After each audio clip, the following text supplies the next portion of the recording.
Autobiography of a Yogi by Paramahamsa Yogananda.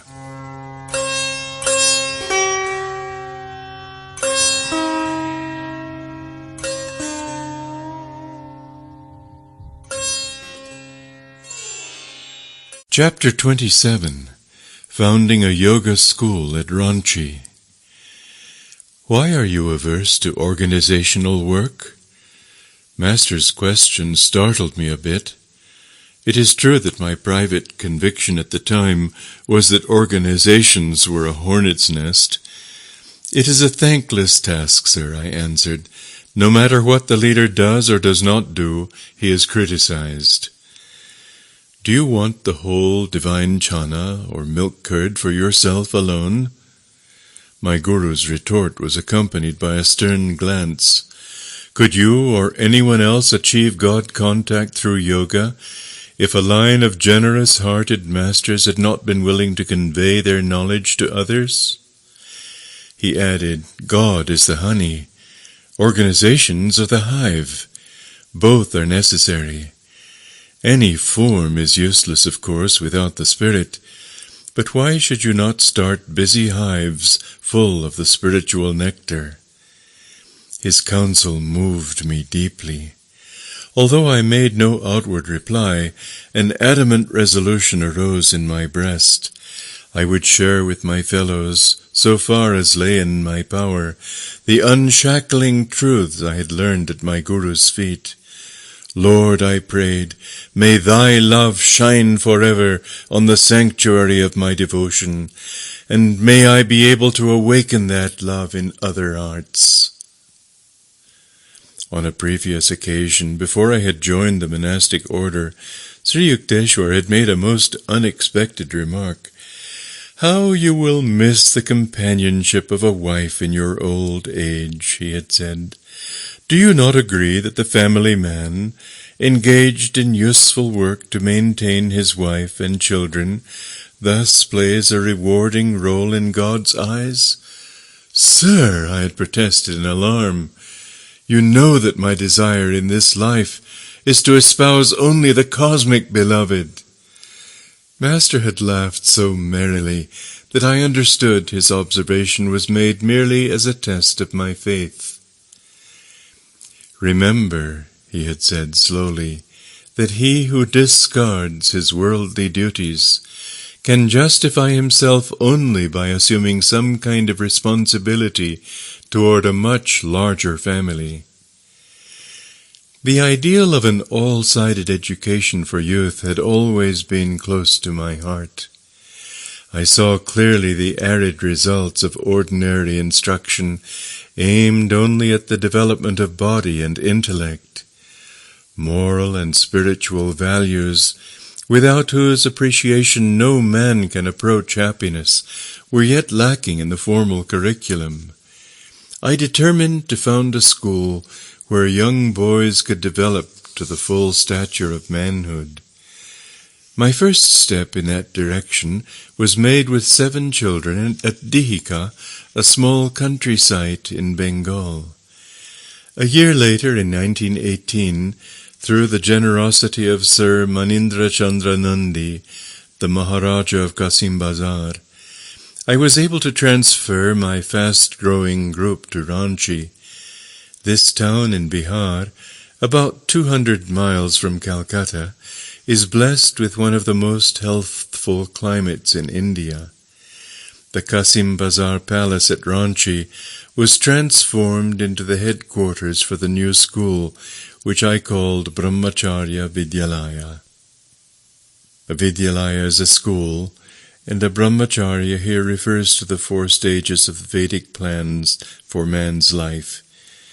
As compromising that of the celibate student or Brahmachari, the householder with worldly responsibilities or Grihastha, the hermit, Vanaprastha, the forest dweller or wanderer free from earthly concerns, Sannyasi. In accordance with the ancient ideals of the rishis, their forest ashrams had been the ancient seats of learning, secular and divine for the youth of India. At Ranchi, I organized an educational program for both grammar and high school grades. It included agriculture, industrial, commercial, and academic subjects.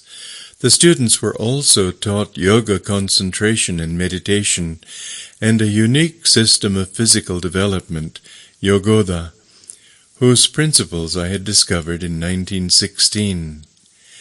Realizing that man's body is like an electric battery, I reasoned that it could be recharged with energy through the direct agency of the human will. As no action, slight or large, is possible without willing, man can avail himself of his prime mover, will, to renew his bodily tissues without burdensome apparatus or mechanical exercises. I therefore taught the Ranchi students my simple yogoda techniques by which the life force, centered in man's medulla oblongata, can be consciously and instantly recharged with the unlimited supply of cosmic energy. The boys responded wonderfully to this training, developing extraordinary ability to shift the life energy from one part of the body to another part, and to sit in perfect poise in difficult bodily postures. They performed feats of strength and endurance, which many powerful adults could not equal. My youngest brother, Vishnucharan Ghosh, joined the Ranchi school. He later became a leading physical culturist in Bengal. He and one of his students traveled to Europe and America, giving exhibitions of strength and skill which amazed the university savants, including those at Columbia University in New York. At the end of the first year at Ranchi, applications for admission reached 2,000. But the school, which at that time was solely residential, could accommodate only about 100. Instruction for day students was soon added. In the Vidyalaya, I had to play father-mother to the little children, and to cope with many organizational difficulties. I often remembered Christ's words, "Verily I say unto you, there is no man that hath left house, or brethren, or sisters, or father, or mother, or wife, or children, or lands for my sake and the gospel's, but he shall receive 100-fold now in this time, houses, and brethren, and sisters, and mothers, and children, and lands, with persecutions, and in the world to come, eternal life." Sri Yukteswar had interpreted these words thus: the devotee who forgoes the life experiences of marriage and family, and exchanges the problems of a small household and limited activities for the larger responsibilities of service to society in general, is undertaking a task which is often accompanied by persecution from a misunderstanding world, but also by a divine inner contentment. One day my father arrived in Ranchi to bestow a paternal blessing, long withheld because I had hurt him by refusing his offer of a position with the Bengal-Nagpur Railway. "Son," he said, "I am now reconciled to your choice in life. It gives me joy to see you amidst these happy, eager youngsters. You belong here rather than with the lifeless figures of railroad timetables." He waved toward a group of 12 little ones who were tagging at my heels. "I had only 8 children," he observed with twinkling eyes, "but I can feel for you." With a large fruit orchard and 25 fertile acres at our disposal, the students, teachers, and myself enjoyed many happy hours of outdoor labor in these ideal surroundings. We had many pets, including a young deer who was fairly idolized by the children. I, too, loved the fawn so much that I allowed it to sleep in my room. At the light of dawn, the little creature would toddle over to my bed for a morning caress. One day I fed the pet earlier than usual, as I had to attend to some business in the town of Ranchi. Although I cautioned the boys not to feed the fawn until my return, one of them was disobedient and gave the baby deer a large quantity of milk. When I came back in the evening, sad news greeted me. The little fawn is nearly dead through overfeeding. In tears I placed the apparently lifeless pet on my lap. I prayed piteously to God to spare its life. Hours later the small creature opened its eyes, stood up, and walked feebly. The whole school shouted for joy. But a deep lesson came to me that night, one that I can never forget. I stayed up with the fawn until 2 o'clock, when I fell asleep. The deer appeared in a dream and spoke to me. "You are holding me back. Please let me go. Let me go." "All right," I answered in the dream. I awoke immediately and cried out, "Boys, the deer is dying!" The children rushed to my side.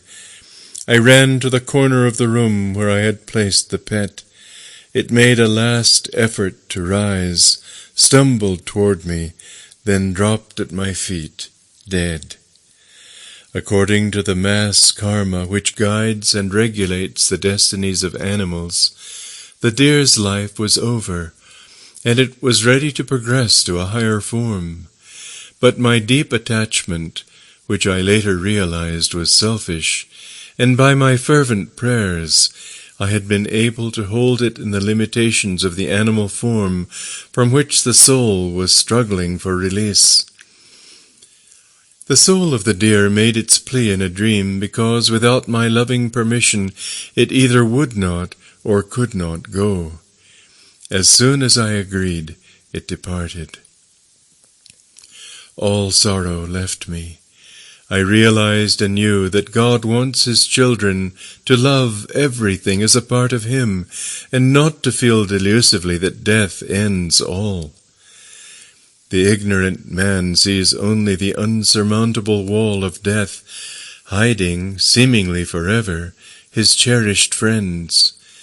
But the man of unattachment, he who loves others as expressions of the Lord, understands that at death the dear ones have only returned for a breathing space of joy in Him. The Ranchi school grew from small and simple beginnings to an institution now well known in India. Many departments of the school are supported by voluntary contributions from those who rejoice in perpetuating the educational ideals of the rishis. Under the general name of Yogoda Satsanga, footnote here, Yogoda means union, harmony, equilibrium, that which imports. Satsanga means sat or truth, sangha, fellowship.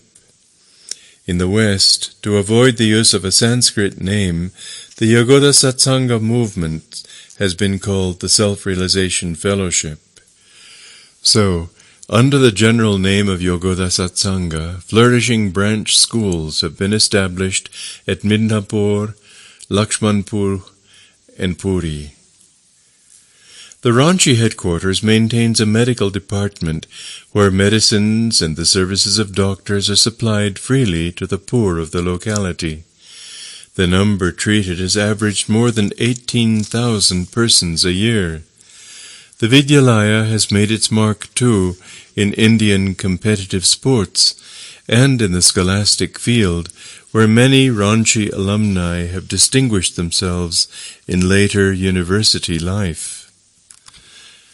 The school, now in its 28th year and the center of many activities, has been honored by visits of eminent men from the East and the West. One of the great figures to inspect the Vidyalaya in its first year was Swami Paramahamsa, the Benares saint with 2 bodies.